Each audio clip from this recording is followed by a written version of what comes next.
Hello everyone, स्वागत है आप सभी का एग्जाम गुरु यूट्यूब चैनल में। दोस्तों, आज इस वीडियो में हम लोग एयरफोर्स 2020 एग्जाम के लिए स्टैटिक जीके के मोस्ट इंपॉर्टेंट 20 क्वेश्चंस को सॉल्व करेंगे।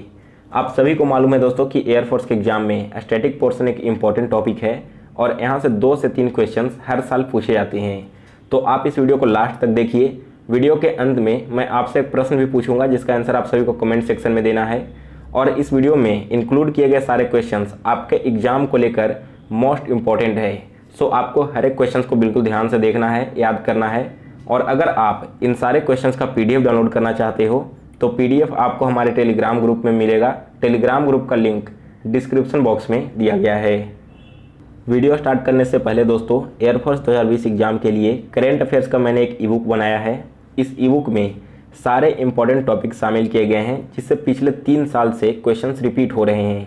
तो एग्जाम से पहले आप सभी लोग से एक रिक्वेस्ट है कि इस ई बुक को परचेज करके एक बार ज़रूर पढ़िए। केवल 25 रुपीज़ में आपको कंप्लीट करेंट अफेयर्स का पैकेज मिल रहा है। इसे परचेज करने का लिंक नीचे डिस्क्रिप्शन बॉक्स में है। परचेज करने के बाद आपको वहीं पर डाउनलोड लिंक मिल जाएगा जिससे आप डाउनलोड कर सकते हो। अदरवाइज आपने जो ईमेल आईडी डाला होगा परचेज करते समय, उस ईमेल पर भी आपको एक मैसेज आएगा, आप वहाँ से भी फाइल्स को डाउनलोड कर लेना। और चलिए आज का जीके वीडियो स्टार्ट करते हैं। सो गाइज देखिए, आज का फर्स्ट क्वेश्चन है, भारत रत्न से सम्मानित प्रथम भारतीय महिला कौन है। दोस्तों, भारत रत्न सबसे पहले दिया गया था श्रीमती इंदिरा गांधी को, यानी कि बी ऑप्शन इस क्वेश्चन का करेक्ट आंसर है। अब देखो, फर्स्ट ऑप्शन है आशापूर्णा देवी। तो आशापूर्णा देवी को सबसे पहली बार ज्ञानपीठ अवार्ड दिया गया था, यानी कि वो पहली महिला हैं जिन्हें ज्ञानपीठ से सम्मानित किया गया है। Option C Sushmita Sen. तो सुष्मिता सेन पहली महिला है जो मिस यूनिवर्स बनी थी। और डी ऑप्शन है हरिता कौल दयाल। तो दोस्तों, हरिता कौल दयाल प्रथम महिला पायलट है इंडियन एयरफोर्स में। तो यहाँ पर मैंने आपको 4 नाम बताए हैं और चारों के बारे में पूरी जानकारी दी है। आप सभी लोग इसको याद रखिए। चलिए सेकंड क्वेश्चन देखते हैं। देखिए, भारत के पहले वायुसेना अध्यक्ष कौन थे। भारत के फर्स्ट वायुसेना अध्यक्ष वे थे एयर मार्शल एस मुखर्जी, यानी कि ऑप्शन ए इस क्वेश्चन का करेक्ट आंसर है। अब देखो, बी ऑप्शन है एयर मार्शल थॉमस हर्मसस्ट। तो देखिए, इनके बारे में आपको मालूम होना चाहिए कि ये भारत के पहले चीफ ऑफ एयर स्टाफ थे। वही सी ऑप्शन है एम राजेंद्र सिंह। तो एम राजेंद्र सिंह भारत के पहले आर्मी स्टाफ हैं। और डी ऑप्शन है मानिक शाह। तो दोस्तों, मानिक शाह पहले फील्ड मार्शल हैं। अगला प्रश्न देखिए, 3 नंबर है, भारत का पहला समाचार पत्र कौन सा था। भारत का पहला समाचार पत्र यह था दोस्तों बंगाल गजट, यानी कि डी ऑप्शन इस क्वेश्चन का करेक्ट आंसर है। अब यहाँ से 2 प्रश्न और बनते हैं। सबसे पहला आपसे पूछा जा सकता है कि बंगाल गजट प्रकाशित किसने किया था। तो नाम आप लोग याद रखिए, जेम्स हिक्की ने। और दूसरा आपसे ईयर पूछा जा सकता है, तो यह प्रकाशित हुआ था 1780 में। अगला प्रश्न देखिए, 4 नंबर है, भारत का सबसे बड़ा कृत्रिम झील कौन सा है। कृत्रिम झील आपको बताना है कि भारत का सबसे बड़ा कृत्रिम झील कौन सा है। तो यह है दोस्तों गोविंद सागर, यानी कि ऑप्शन ए इस क्वेश्चन का करेक्ट आंसर है। देखो, बी ऑप्शन है वुलर झील। तो दोस्तों, वुलर झील भारत में मीठे पानी का सबसे बड़ा झील है और यह झील अवस्थित है जम्मू एंड कश्मीर राज्य में। सी ऑप्शन है चिल्का झील। तो चिल्का झील भारत में खारे पानी का सबसे बड़ा झील है और यह झील स्थित है दोस्तों उड़ीसा राज्य में। अगला प्रश्न देखिए, 5 नंबर है, बांग्लादेश का राष्ट्रीय चिन्ह क्या है। National symbol of Bangladesh. तो यह है दोस्तों वाटर लिली, यानी कि ऑप्शन सी करेक्ट आंसर है। फर्स्ट ऑप्शन है शेर। तो दोस्तों, शेर जो है लायन 2 देशों का राष्ट्रीय चिन्ह है, एक है नीदरलैंड और दूसरा है नॉर्वे। सेकंड ऑप्शन है कीवी। कीवी न्यूजीलैंड का राष्ट्रीय चिन्ह है। और अशोक स्तंभ तो आप सभी को मालूम है कि भारत का राष्ट्रीय प्रतीक चिन्ह है। नेक्स्ट देखिए, क्वेश्चन नंबर 6 है, पाकिस्तान और अफगानिस्तान को अलग करने वाली रेखा क्या कहलाती है।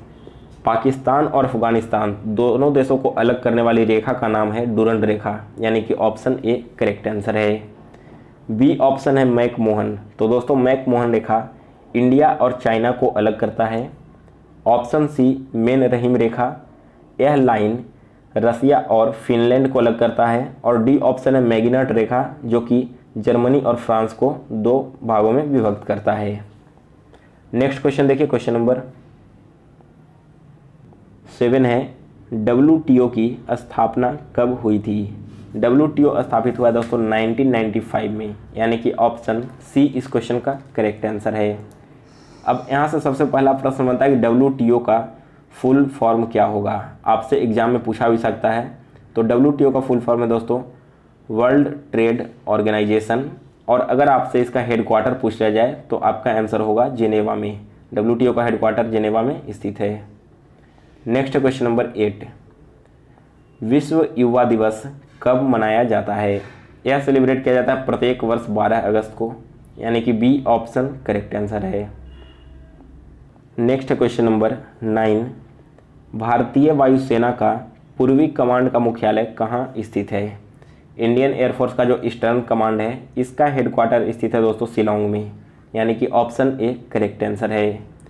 और देखो बी ऑप्शन है इलाहाबाद।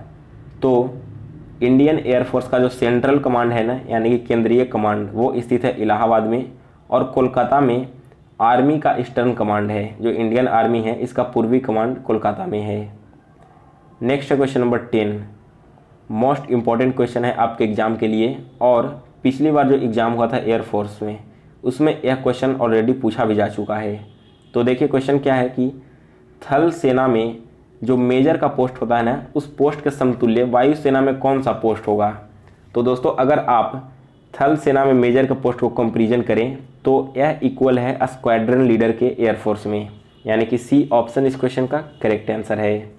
अब दोस्तों देखिए यहाँ पर आपको करना क्या है कि एग्जाम से पहले इंडियन आर्मी, एयरफोर्स और नेवी, इन तीनों के बारे में जितने भी इंपॉर्टेंट क्वेश्चंस बनते हैं ना, इन सभी को आप लोग कंप्लीट कर लीजिए, क्योंकि हर साल हर शिफ्ट में इन सारे टॉपिक से रिलेटेड कुछ ना कुछ प्रश्न देखने को मिलते आ रहे हैं। चलिए आगे बढ़ते हैं अगले क्वेश्चन की ओर। तो अगला प्रश्न है 11 नंबर, छऊ कहाँ का लोक नृत्य है?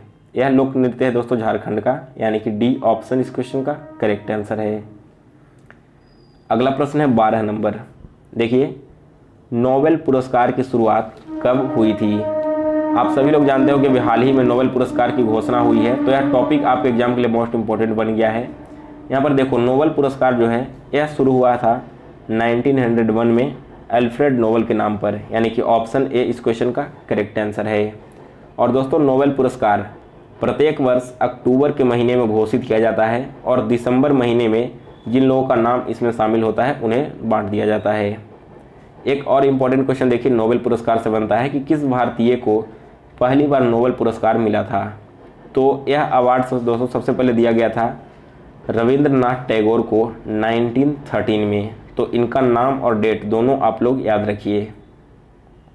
नेक्स्ट क्वेश्चन नंबर 13, कादम्बरी पुस्तक के लेखक कौन हैं? इसके लेखक है बाण भट्ट, यानी कि बी ऑप्शन इस क्वेश्चन का करेक्ट आंसर है। अगला प्रश्न है 14 नंबर, किस अनुच्छेद के तहत भारत में वर्ष 1975 में आपातकाल यानी कि इमरजेंसी घोषित किया गया था?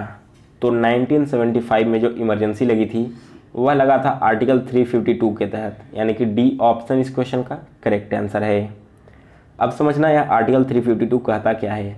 तो देखिए दोस्तों इसमें पहले शामिल किया गया था कि अगर देश में कोई इंटरनल अशांति फैलती है, आंतरिक अशांति फैलती है देश के अंदर में, तब आर्टिकल 352 के तहत नेशनल इमरजेंसी लगाया जाता है। लेकिन 1975 में जो इसका मिसयूज किया गया, इसके बाद 1978 में एक अमेंडमेंट हुआ 44th amendment of our constitution, और इसके बाद यहाँ पर जो आंतरिक कलह या फिर आंतरिक अशांति वर्ड था ना, इसे चेंज करके कर दिया गया है सशस्त्र विद्रोह के रूप में। यानी कि अगर देश के अंदर कुछ लोग सशस्त्र विद्रोह कर देते हैं तब इस कंडीशन में 352 आर्टिकल का यूज करके नेशनल इमरजेंसी लगाया जा सकता है, ना कि केवल आंतरिक शांति के चलते। अब देखो यहाँ पर एक और सवाल बनता है कि इमरजेंसी कितने तरह के होते हैं। भारत में टोटल 3 तरह की इमरजेंसी हैं। सबसे पहला है आर्टिकल 352 नेशनल इमरजेंसी, जिसके बारे में मैंने आपको भी बताया। दूसरा है आर्टिकल 356, इसे आप इमरजेंसी इन स्टेट या फिर प्रेसिडेंट रूल भी कह सकते हो। यह आर्टिकल कब यूज किया जाता है? जब किसी स्टेट के अंदर प्रेसिडेंट का रूल लागू करना हो तब। और तीसरा है आर्टिकल 360, यह होता है फाइनेंशियल इमरजेंसी, यानी कि अगर देश में फाइनेंशियल क्राइसिस हो जाता है तब यह इमरजेंसी लगाया जा सकता है।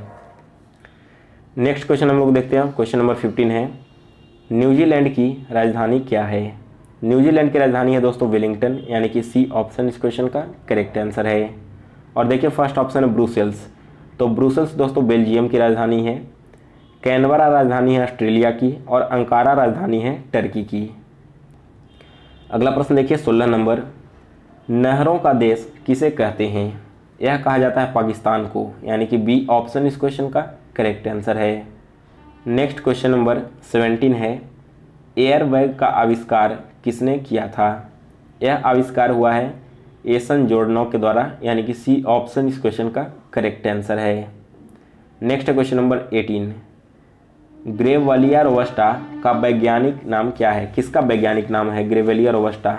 तो दोस्तों यह वैज्ञानिक नाम है सिल्वर ओक का, यानी कि सी ऑप्शन इस क्वेश्चन का करेक्ट आंसर है। और चलिए अब एक लास्ट क्वेश्चन आप सभी लोगों के लिए, जिसका आंसर आपको कमेंट बॉक्स में बताना है। तो आज का क्वेश्चन है, असहयोग आंदोलन की शुरुआत कब हुई थी? करेक्ट आंसर आप सभी लोगों में कमेंट बॉक्स में ज़रूर बताइएगा। और दोस्तों अगर आपको यह वीडियो पसंद आई हो तो इसे लाइक और शेयर करें। साथ ही साथ दोस्तों अगर आपने अभी तक हमारे चैनल को सब्सक्राइब नहीं किया है तो इसे अभी सब्सक्राइब कर बेल नोटिफिकेशन को ऑन कर लें, जिससे आगे आने वाली हर एक वीडियोज़ की नोटिफिकेशन आपको मिलती रहे।